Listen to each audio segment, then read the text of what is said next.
been 16, 17 months since I've been on stage or played a show, and I sort of like jumped at the chance. My wife wasn't so sure because obviously the prospect of being away from home for 2 weeks or so wasn't great, but I embraced it, man, and took it on and came over here, and it turned into something completely different.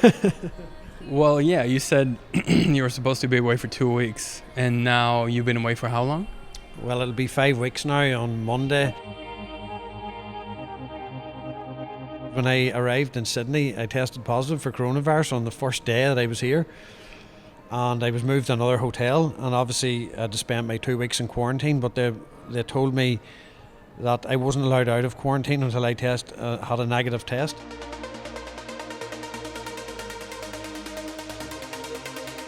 I don't think I've been apart from my wife and daughter for more than a week since we've been married, or my child has been born. And I'm missing them like madman, and missing them like terribly at the minute. But I've came this far, and I have to try and make the most of it and make the most of the shows. And as a DJ and an artist, that's very important to me as well, that I deliver.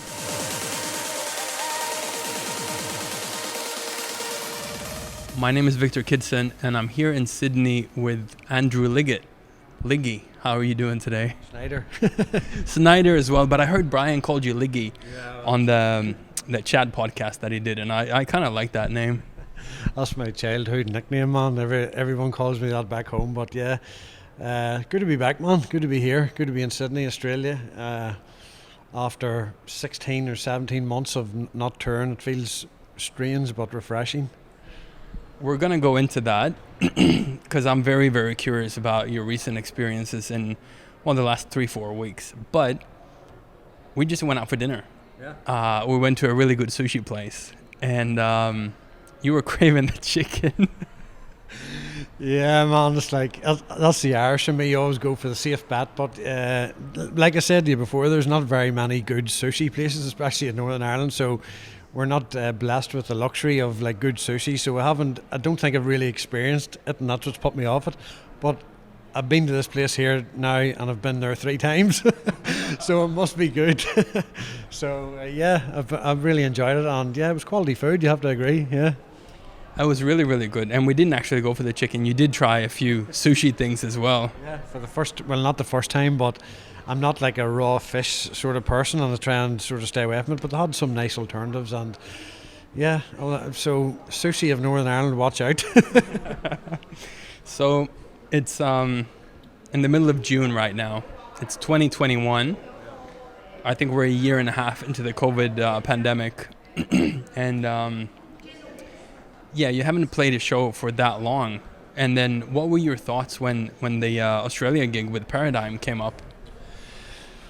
Well, yeah, I jumped at the chance, obviously, to come over here, but it was sort of to replace John and Bryan. They couldn't make it, obviously, because of the quarantine laws in Ireland, and it would have been a bit excessive for them. So I was sort of asked, to replace one of those guys, and I sort of thought it through and said, you know what, we don't have that restriction. We're coming back on the flight. You're sort of self-isolate for a week at home, you're told to do, but it's pretty loose, man, you know what I mean, in Northern Ireland. And I said to myself, why not? It's been 16, 17 months since I've been on stage or played a show, and I sort of like jumped at the chance. My wife wasn't so sure because obviously the prospect of being away from home for 2 weeks or so wasn't great, but I embraced it, man, and took it on and came over here, and it turned into something completely different. Well, yeah, you said you were supposed to be away for 2 weeks, and now you've been away for how long? Well, it'll be 5 weeks now on Monday. I think the main show has been put back. Obviously, there was an outbreak of COVID in Melbourne, which was pretty harsh on the guys, the Paradigm guys, and things have been sort of moved. They're just basically going on a week-to-week basis now on what's going to happen. I've been playing some shows in here. Obviously, as much as I can, we're here. Might as well play shows as much as possible and enjoying those. First gig back was last Friday in Sydney. Small club, small crowd, but the vibe was just, man, it was incredible. I can't even explain how good it was. It was just so good to be playing music on that stage, have a few drinks, just be in that environment again after so long. I don't think people realise how much. Well, I don't even think I realised myself how much it had affected me until I was on that stage, because one minute you're gigging, you're on a high, you're in your world, in your bubble, doing your thing, and next minute it completely stops, like just all of a sudden. And it really only hit me on Friday night. Like, I played my Stay remix last tune, and I have to say, man, there was a tear in my eye, like, it definitely was, like.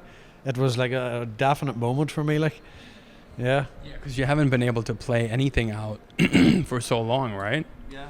What was the bus like going into the gig, like the day before, and like what was your feelings like?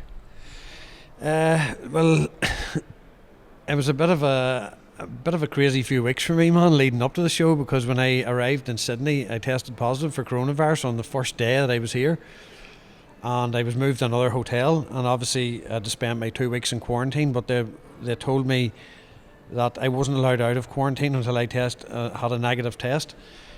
So I would consider myself to be asymptomatic. I didn't have any symptoms, so I was sitting in a room waiting on symptoms coming on, and nothing happened.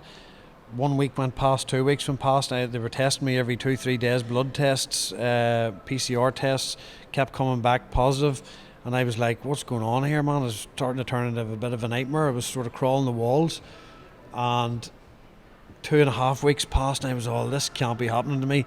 3 weeks passed, and I was still in there, 21 days, and I think on the 20th day they let me out. They said, right, you're a free man as such. So it turned into a bit of an ordeal for me. 2 weeks quarantine turned into 3, and you know, fair play to all the guys that were keeping in contact with me over the whole time, just trying to keep my spirits high. It was tough on me mentally, I have to say. It was definitely an experience that I want to put behind me as quickly as possible. But coming out of that, I think I lost about half a stone in weight and put it on again over the space of 24 hours, because I just went into the Woolworths shop and spent about $150 in snacks and just went crazy. Sorry. But yeah, it had to be done. And then there was the show, literally, like, I think it was the next night or the 2 nights after that I got out of quarantine. So it was just such a roller coaster of emotions, man, going from one extreme low to a massive high. But here I am, I'm still here, and things, I'm healthy, and I'm thankful for that. What did you learn about yourself after hanging out with yourself for 21 days in a room like that? That I have terrible taste in music. No, honestly, I think, like, it was a strange time, man, because the only way I can describe it is that because I was waiting every day for the symptoms to come on, I was very sort of anxious, and it was a lot, like, I consider myself to be a mentally strong sort of person, but that was a feeling in a place that I've never been before. It was a very bizarre feeling, and I suffered for jet lag for the first week. Like, usually when I come here I get hit hard with jet lag, but this lasted a full week, so I was like awake for 2 days, 2.5 days, 3 days, and then sleeping for a full day, and then same again. So that the days were very long at the start. Obviously I had the 2 weeks to do of quarantine anyway, so I would have been in that position, but I think it was just the fact of the coronavirus diagnosis that was hanging over my head and making things, maybe that added to the sleep deprivation, I don't know. But man, I dug deep. I had to dig deep there for them 3 weeks to sort of, like, stay.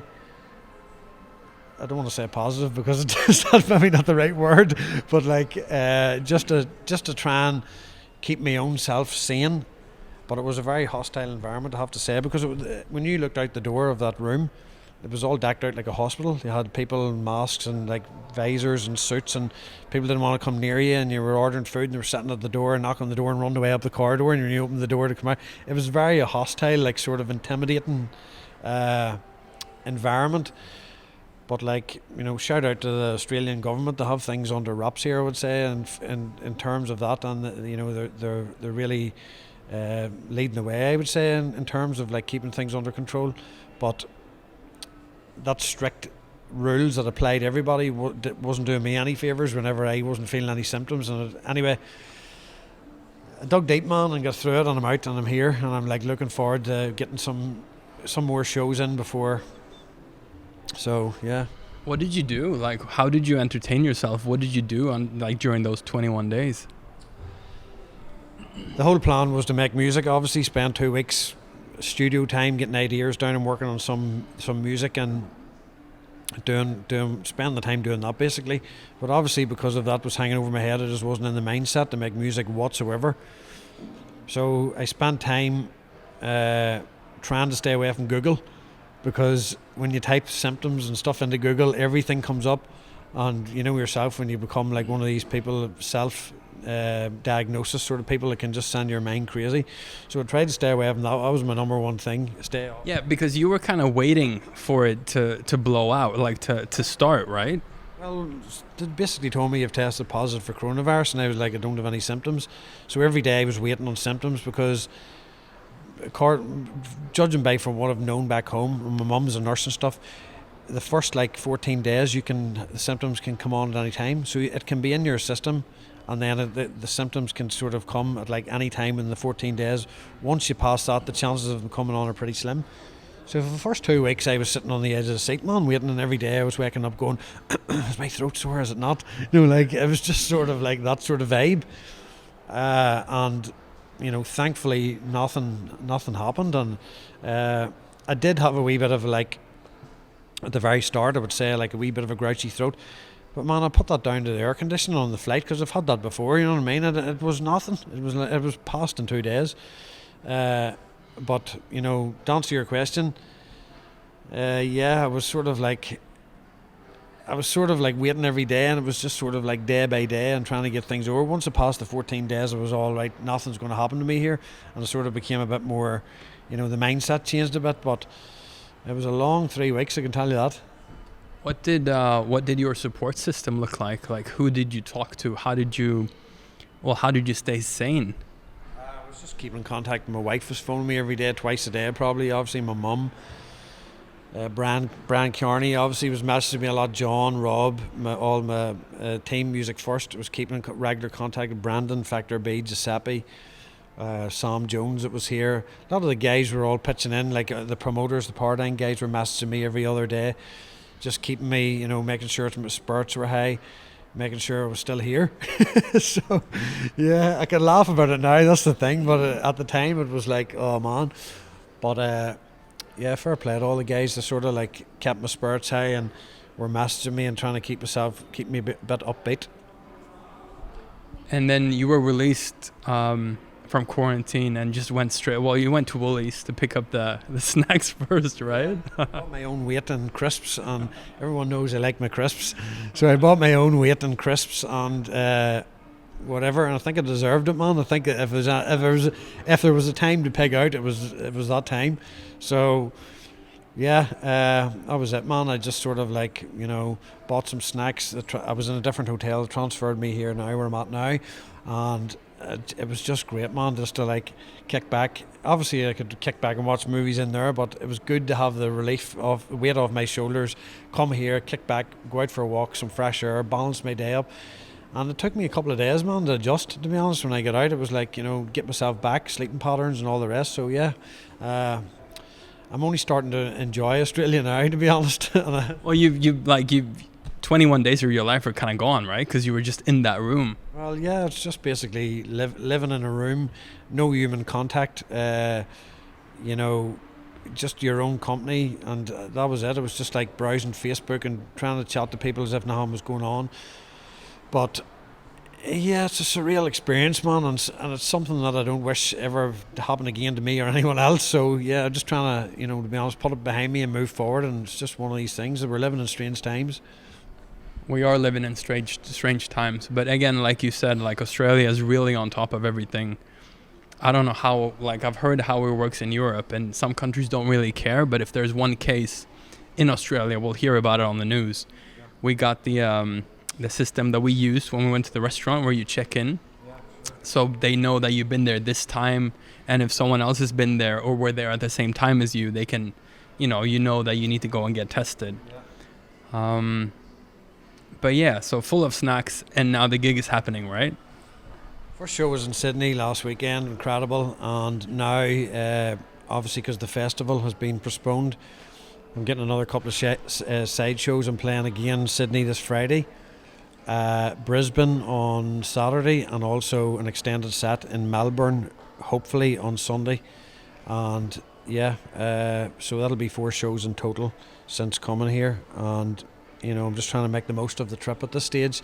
And I just want to mention that it should be a big shout out to the Paradigm guys for the incredibly tough situation that they've been put in. And I see a lot of things online and people giving them like a bit of crap and stuff like, and they have to understand these guys want this festival to happen as much as everybody else. It's in their interest. They want to deliver for everyone. That's what they do. That's their thing. So they just have to play it by the rules at the minute, and it's hard for everybody. So hats off to the guys for being so accommodating and like trying their best to like make the most out of everything. Really, I think. Well, I have to agree. Just like running a show, like in times like this, in Australia, which is an open country right now, or a little bit more open. But it's just insane that they took on that task and got people here, which is even impossible to get into the country if you're not a citizen at the minute as well, which is just incredible, I think, too. Yeah, well, obviously the festival was rescheduled from last summer, so this was like a rescheduled date. But like you said, I feel very privileged to be sitting here. The guys are working relentlessly to make this happen for everybody, make the best experience for everybody under the circumstances.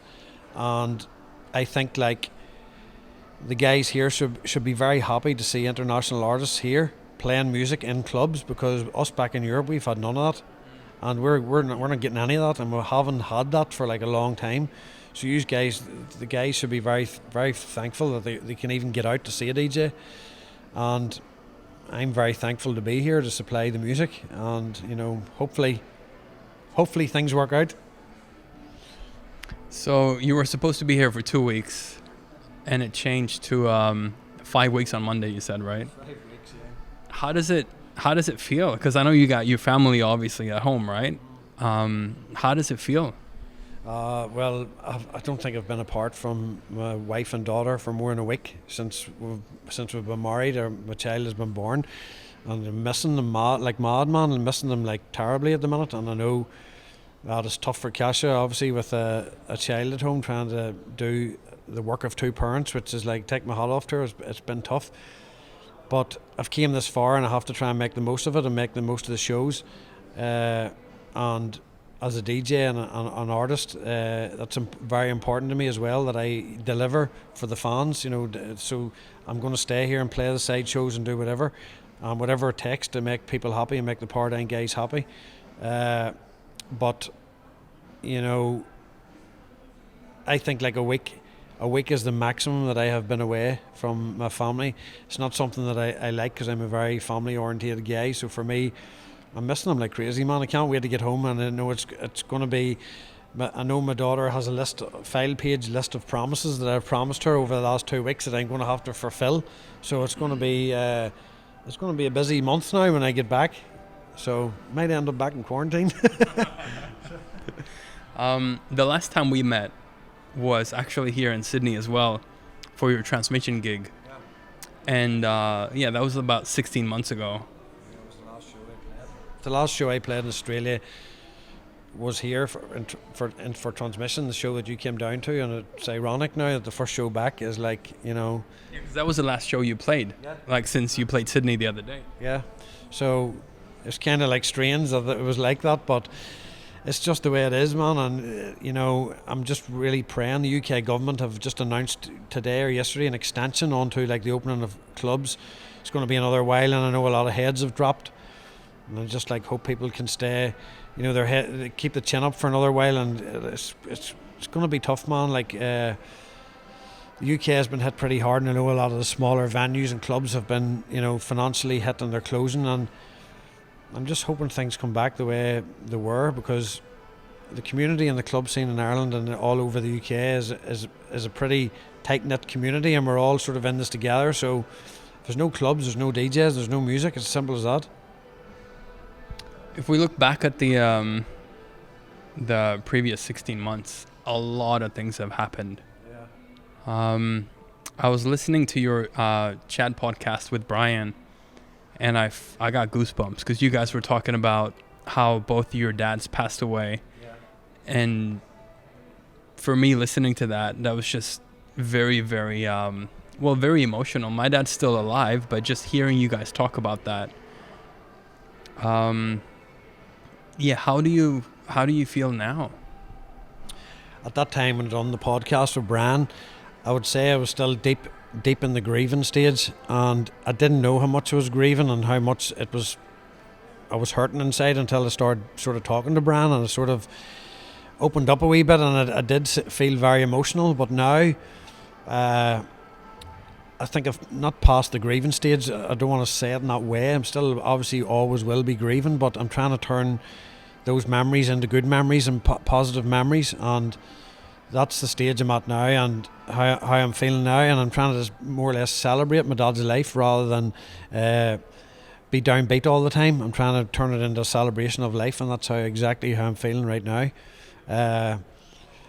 Obviously the experience and the last 12 months with losing basically my job and my career, topped with that, made the last 12 months an absolute nightmare for me.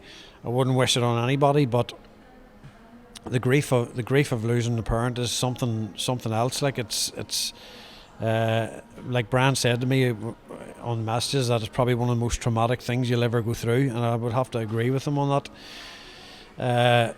It's just something like it. You think your parents are invincible, and then whenever something like that happens to you, and sort of you always think it's never going to be me, and then when that happens, it sort of puts you on the back foot, man. You're like you're on a real low. But like I said, I'm trying to turn my dad's life into a celebration and good memories. How do you think talking to Bryan helped you in your grieving process? Massively, because I knew Bryan had been through the same thing. And I would say Bryan is similar in personality to me, where I'm sort of like, we talk among friends, but I'm like, at the same time, there's things we don't talk about, and we're very sort of like keep things personal. And it was really good to talk to Bryan, because I consider Bryan a good friend, number one. Number two, he gave me some really good advice, and I know that he had been through a similar experience, because I didn't really talk to anybody else in my friends circle, because they either hadn't been through the experience, or it was just me being a sort of like closed person. So it's just like the opportunity came up, and speaking to Bryan reached out first and then the podcast, so it was sort of like a forced way of me opening up as such, but I really needed it, man. I have to say, I really needed that conversation, and it was really good for me to get it off my chest and speak about it.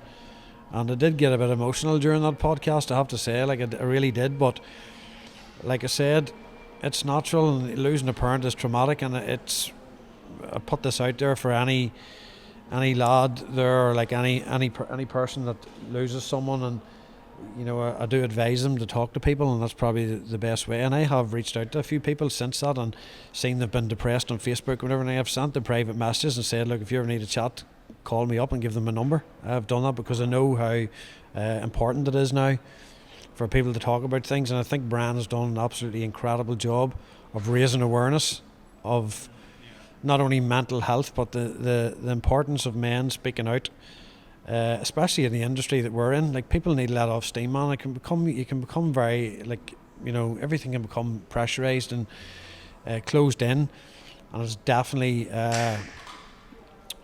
for me worth listening to one of those podcasts if you haven't, and you'll see things from a different perspective.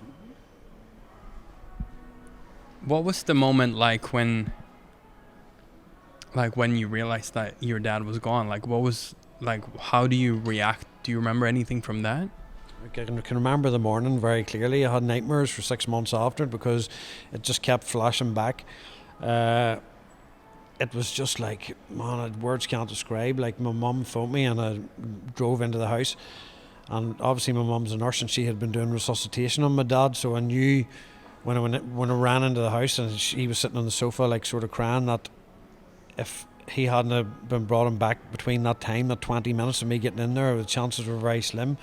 I just run up the stairs and just seen him, man. But it was just that moment, is like, it's time just stops, man. Do you know what I mean? It's just like, words can't describe. The whole blood just drains from your face, and you become like, you know, just like really, I don't know, man. It's just, words can't describe how I felt in that moment. Like, it's for days after, I was numb and like, just, you know, in a completely different world. I just wasn't even thinking straight. it's a feeling that I can't describe really, and I don't ever want to go through that feeling again, to be honest. The only way I could describe it, man, was like I felt very like I'd say for a week after it, I felt like I had a severe jet lag. So my body was just like heavy, tired, so emotionally completely drained, like, and that's the only way I could compare it to, like. You know, when you're really tired with jet lag and you're so tired you can't even focus, and your body feels so heavy and like drained, and you just want to like collapse. That's what I felt for a week, man. That's the only way I could compare it to.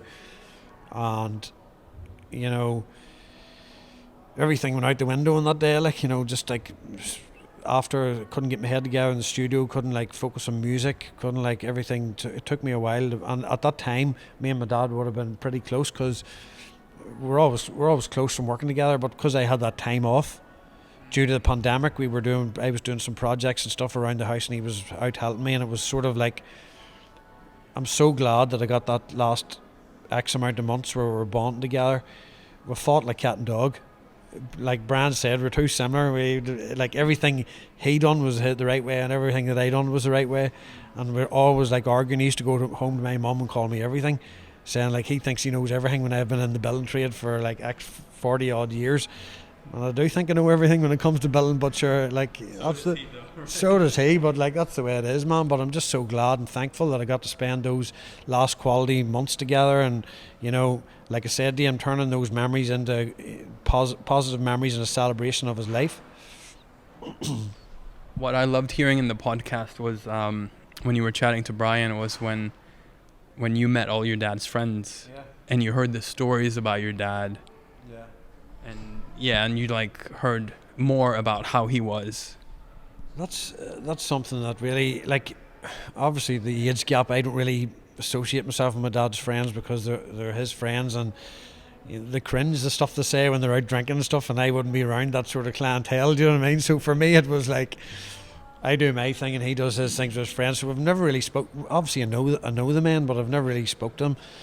And it wasn't until the week and, you know, days after that they were telling me so many like stories about him and how much of a caring man that he actually was, and how he always seen the best in everybody, and it sort of took me aback a wee bit, you know what I mean? And like some of the stories were absolutely incredible, do you know what I mean? And it was just like, it was great to hear that, and it sort of like really helped me with the grieving process as well, because again, it turned things into a celebration of his life the way it should have been. Like, my dad was a very devout Christian man. He always seen the good in everything that everybody done. Like, I know people has ripped him off in ways and stuff like, and he would still stop and talk to him on the street, and I would like send him, why are you talking to that man? Like, he just, you know, ripped you off for this, whatever, and he just said, it's like, that's the way it is. Like, he just always like such incredible thought process and way to be.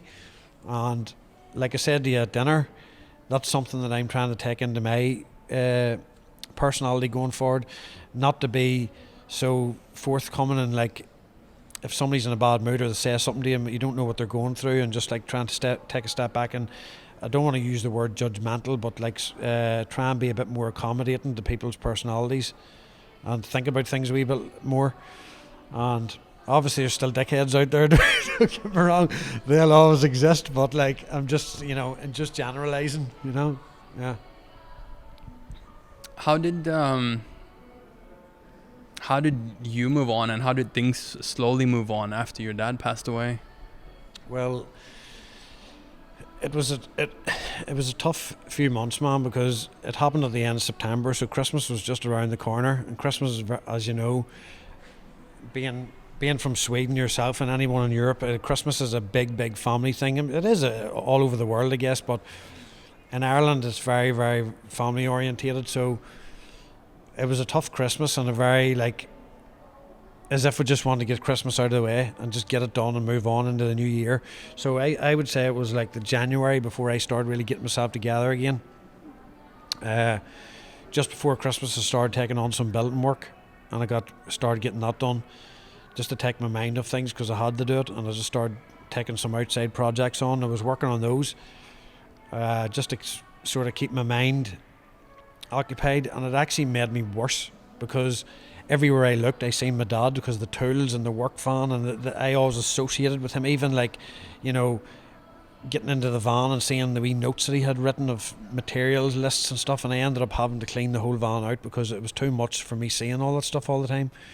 And I thought it would make me better, but it didn't. And then I just said, you know what, the only thing that's going to make me turn a corner here is channel my emotions into music. So back into the studio in January and February, and that's what I done. Started writing music again and channeling my emotion into melodies, and, you know, just the best way I know how, really. But my mum and my sister especially it hit her really hard. She was very, very close to my dad, like, being the only girl, and he sort of would have spoiled her rotten, like, so he was very, very close to her, and she took it very, very hard. And we're just all trying to be there for each other, man. And then I suppose in the new year, my sister planned a challenge, like a 7-peak challenge mountain thing, where we could all come together as a family and we could do the 7-peak morning challenge for charity. And we thought it would be something very fitting for my dad, and because he loved the outdoors. We donated the money to the Heart, Chest and Stroke Foundation in Northern Ireland. I raised a lot of money, done the 7 peaks, and then I discovered that I absolutely loved mountain walking. So it's, you know, things like that have contributed towards me getting something better in my life. It's healthy, number one, and it puts you in a good mindset. So it's sometimes when one door closes, another one opens in different ways, and it's like strange that way. But I've been just trying to keep myself active, man, and talk to people, I would say, probably a lot more, and also listen a lot more to people. I think that's very, very important, and it's something that I know for a fact that I've neglected a lot of them. You can become so wrapped up in the music industry and stuff. You're like, people's talking to you, but you're not actually listening to them. You're hearing them, but you're not listening, because your head's just going 90 miles an hour. And I've tried to take a wee step back and try and I'm starting to sound like an old man, aren't I? Going back to the challenge that you did, you briefly told me about a specific moment at dinner that I wanted to go a little bit deeper into. A moment where you had 2% battery.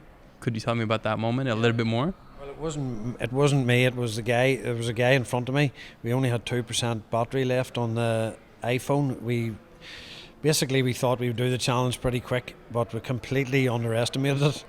And it was like 45k or something, or 40k, I think, in total. And we started at like 6 or 7 o'clock in the morning, never finished at 11 at night. It took us that long. It was just so intense, so tough. I never want to go through anything like that again. I'm happy enough to go and do the mountains and do a peak or two and treat it as like relaxation, push myself like and whatever. But this was Bear Grylls shit, like. This was just like military stuff, like. Man, as told you before, my 2 toenails on my thing actually fell off, turned black and fell off because of the friction on the boots. I never spoke, I don't think, for 3 days after it. I was that traumatised. But we were coming down the last peak. I think there was a moment where those guys were a bit fitter than me. These were all CrossFit guys, right? And I was sort of like, and they were taking this pre-workout stuff. They were like going up the peaks like robots, right? And I was like coming behind them, unfit, crisp eating machine, like coming trained for like. To be fair, I put a bit of miles in before it, but I was sort of like, I put it this way, I wasn't fit enough to do it. But I said I'm going to stick it out. They were like coming up the last saddle, and I was sort of behind them, and there was a moment that I just stopped, man, and I just looked around, and I just lay on the grass. I had a backpack on, and I just lay on the grass and look up in the sky and goes, I'm going to die here. That's honestly how I felt. Like, I says, I'm not going to make it. I know it's another 2 hours down this saddle. We're losing light. I said, I'm not going to make it down here. So we got up to the top of the saddle, and then we had to walk away down the saddle to the car park. It was like another hour and a half or something, and we're on 2% battery of the guy's iPhone torch, and it's hard enough walking in that terrain in the daytime in the sunlight without that. And my mouth started to get so dry, and I was dehydrated. I was hallucinating and everything. And I remembered that I had like a flask in the backpack, so I took it out, took a big gulp, but it was still like half warm near. Like I thought it would be cold, but it wasn't. But man, that drink of water was just heavenly. It tasted heavenly. So we shared that. We made it down. Oh man, I just got into that car and I was a broken man. Honest to God, like it was the most difficult. I pushed myself out of my limits and beyond that. But I'm so proud of myself for doing it, man. Like it's something that I can hold my head up high, say I've completed, and like the guys that completed it were all CrossFit guys, and they have even said to me at the end, "I don't know how you done that, like." Because I was like so unfit, not unfit, but I'm like not at their level of fitness, and I sort of kept up with them at the end. So good times, man, and bad times. But you were able to donate money to charity as well through it, right? Yeah, we raised over £4,000 for the Heart, Chest and Stroke Foundation in Northern Ireland. So again, thanks everybody who donated via Facebook and Instagram and everything. It was like the response was amazing. So it was a good cause. It was done for all the right reasons. The money, I'm sure, will go a long way to helping a lot of people out in some way. And who knows, we might make it a yearly thing, but if anybody's planning one next year, just take my number off your phone. But you're getting a little bit more into charity stuff as well, right? Yeah, well, that's what I'm saying. I'm doing that, and I'm starting to think of like other things to do throughout the year. I want to get more involved in that because the feeling of satisfaction that I had from that was like absolutely incredible. And it's just like from the whole build up of like raising the money, doing stuff on Instagram and seeing the money go up and everything, it was a great feeling, man. Do you know what I mean? Now it wasn't only me that raised the money; it was obviously everybody together, and we all done it. It was a complete team effort, but you know, it's just the satisfaction that I got was amazing. So I want to try and do more stuff. Like I felt really good, and I want to donate more of my time to something. I don't know what yet, but I'm going to start looking around different things, and I'm going to pick some things to do, and I'm just going to try and turn something that I enjoy doing that's going to help me benefit my health and do it and turn it into like something that can benefit a charity as well. I think it's a good idea, like doing it that way. It's a good way to think about things. Do you know what I mean? So that's what I'm going to try and do. And you got to earn those crisps too, right? Man, crisps. I am actually thinking of Banashire and Tato's, like the famous crisps in Northern Ireland, because I miss them so much when I'm away on tour and you can't get them here. So when Are those the crisps that got you into the newspaper thing? No? They're the ones I won £1,000 from. Like everybody says, oh, like, you know, you should bad for your health eating these crisps. But when I won that £1,000, we weren't long spending it. Yeah. If we talk musically, if we look back at the past 16 months, what were your expectations on yourself, production-wise? Because you knew you wouldn't be DJing for a while, right?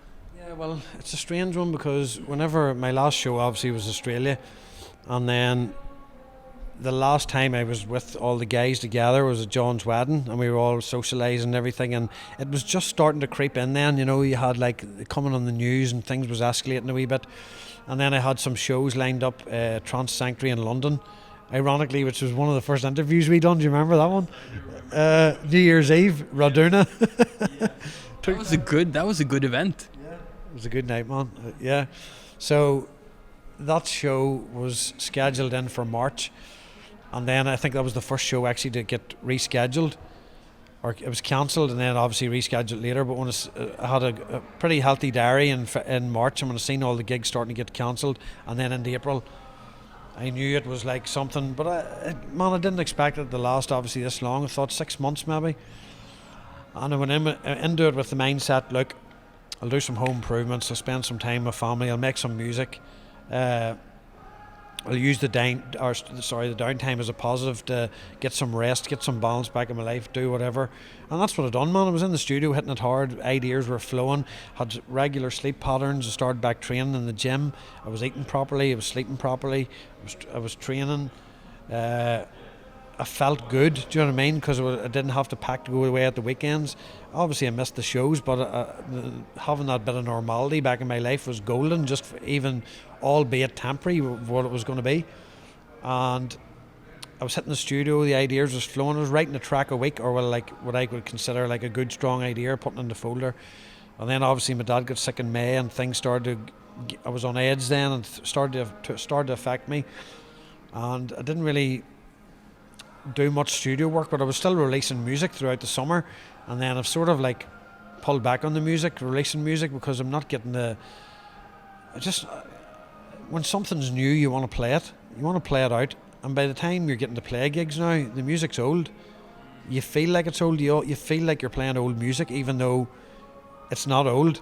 It's maybe been released, but you haven't got the chance to play it out. But people's heard it, and it's old to them.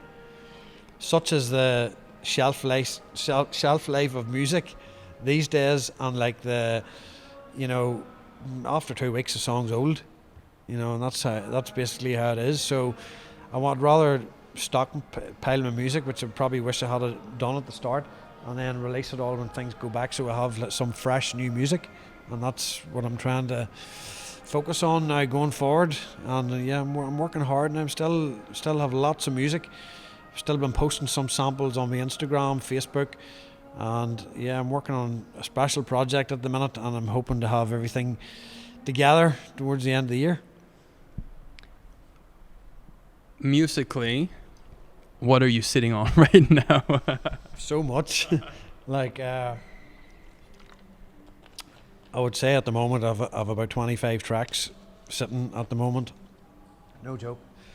And I would say 50% of those are like finished, and the other 50% I'm sort of like working on, putting in the hours to get them finished. So I've a lot of stuff, a lot of vocals, a lot of new, old, actually influenced tech trance, which I'm really excited about. And I've written literally the first week back in the studio after my dad passed away, that I felt like I was in the mindset to make music. I wrote the best melody that I've ever written before, and it's definitely the best melody I've ever written. So I'm in the process of looking for a vocalist for that, and it's going to be a track which I'm going to dedicate to my dad, obviously. So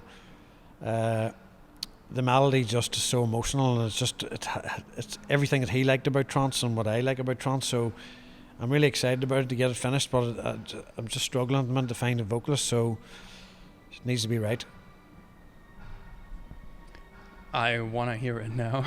It's amazing, but it needs a vocal to complement it, because like my Stay remix, for example, I know you really like that track, and if you took the vocal out of that track, it wouldn't have the magic.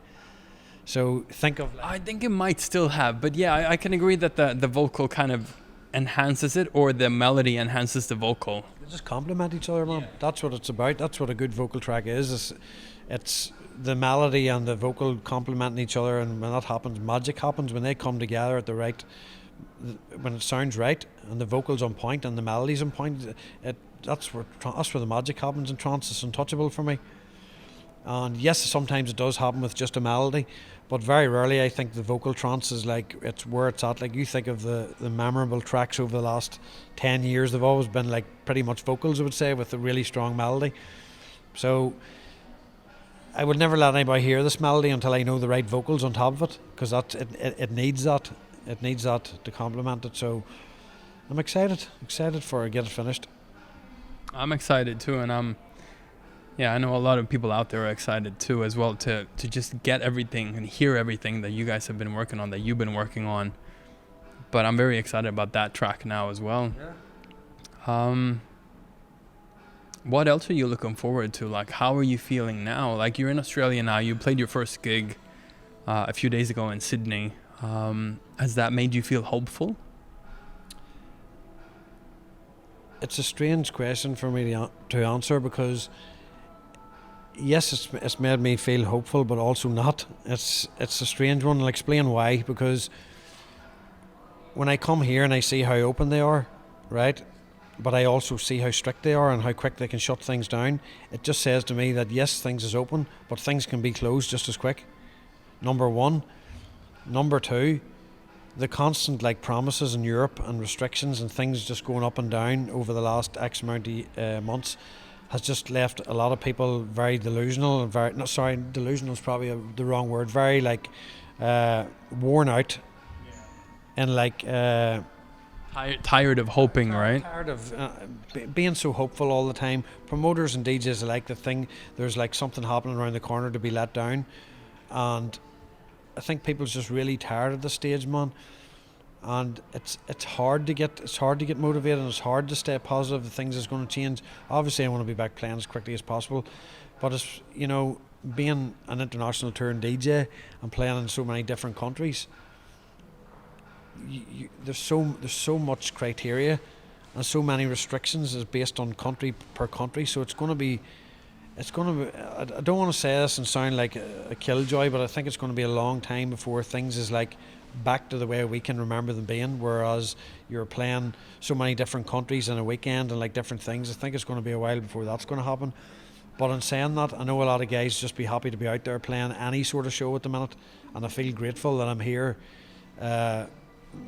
behind the decks and playing to a crowd and playing the music that I love. I'm very thankful of that. I'm very thankful that I'm sitting here having this conversation with you today and knowing that a lot of guys would be really want to be back playing. So What are some of the first things on your daughter's list that you're doing when you're coming home? cinema, swimming pool, LOL dolls. There's probably 3 in the suitcase. Oh man, it's just like because they've just opened the swimming pools and the cinemas and stuff is just starting to open in Ireland, and it's just been waiting a long time. And man, I feel really sorry for the children because, especially like I live in the countryside and there's absolutely nothing to do for a child of that age, and like the parents had to do homeschooling in Ireland for a long time, and really tough, man, because we're not teachers. You know, it's like it's a teacher's. You're a teacher because you have a high tolerance level. I mean, I just don't, man. I can't. Like, I can. My extent of tolerance comes reading a book at night, putting my daughter to sleep, or reading her a story or something. But if she looks and reaches for that second book, all mayhem breaks loose. And it's just like, man, that's where I'm at. Do you know what I mean? Whereas a teacher, like one of my best friends is a teacher, and he brought me into. He was a teacher in a school in the town that I'm from. And he took me into the school one day, into this class, and he showed them videos of me playing, and he tried to explain to the kids that somebody from this area, like sort of not deprived, but like there's very little opportunities where I'm from, can do that, so can you. And he took me to the side whenever I was going out, and he said, look man, half of these kids probably won't even think about that, but if I can change one kid's life through what I done today, that's what it's all about for me. That really touched me, man, you know what I mean? Because to be a teacher and have that sort of high level of tolerance and that vision to change like even one person's life is like, it's amazing. So going back to what I was saying, retracting back to what I was saying, my level of tolerance would be pretty low. So I'm just going to have to go through the list, man, and sort of like do my best, and I'll be happy to do it because she's had like the child, and as I know many children in Northern Ireland over the last year have had it really tough, especially with going to school, being in amongst your friends, and then one day being completely taken away from that, and then back to school again for a month in with you because they don't understand what's going on. Like, my daughter keeps asking me, is coronavirus still here? She doesn't know what it is. Like, she knows the word coronavirus, but she doesn't know what it is. And I can see it's affecting her because she sees it as a barrier in her life rather than a disease or whatever for what it is. She sees it as a hindrance. So it's in her thought process, do you know what I mean, in a different way than we're interpreting the virus. And to explain that to a child, they just don't understand. And I'm just like hoping now things ease up and we can start to get some sort of normality back in our lives and get the kids out there and let them be kids, because it's like terrible times for everyone, especially them. When you get home, would she get 2 books on one night, or is it still 1 book? She might get 3 after the last experience I've had in quarantine. We've sort of like promised her a lot of things and whatever, and you know, man, I can't wait to see her. It's been so long since, or it's never been that long since we've been apart from my daughter, and you know, we have a great bond, and I love her to bits. So it's, for me, it's like I just can't wait to see her, man, and start spending some time with her again. I feel really happy that I got to see you today, and that you were here, and that you were able to come, and that you got to play as well, and yeah, that I met you at your last gig at Transmission as well. Yeah, is there anything else that you want to talk about right now? I suppose I just want to try and like maybe say to people in the industry and people in general that have been affected by this pandemic is to like use it as an opportunity to try and find something within yourselves, like basically what I've done, and try and like dig deep and make yourself, like, I suppose, a better person, and try and, because this time isn't going to come around again. This will pass. Everyone will be back to the rat race, busy lives, doing whatever. Use it as an opportunity to maybe learn something about yourself, or change your attitude, or like something like that. I know I don't want to sound like one of these, life coaches or something like, but it's something that, I have taken away from this, even though it's been a really harsh year for me. I'm trying to approach life now with a different mindset, and if I can take a positive away from that, and this pandemic has taught me that, at least there's something. That's cool. And that's a really, really good advice, because a lot of people have had to change their ways, right? They had to do something different or be open to new things as well. Well, thank you so much for your time.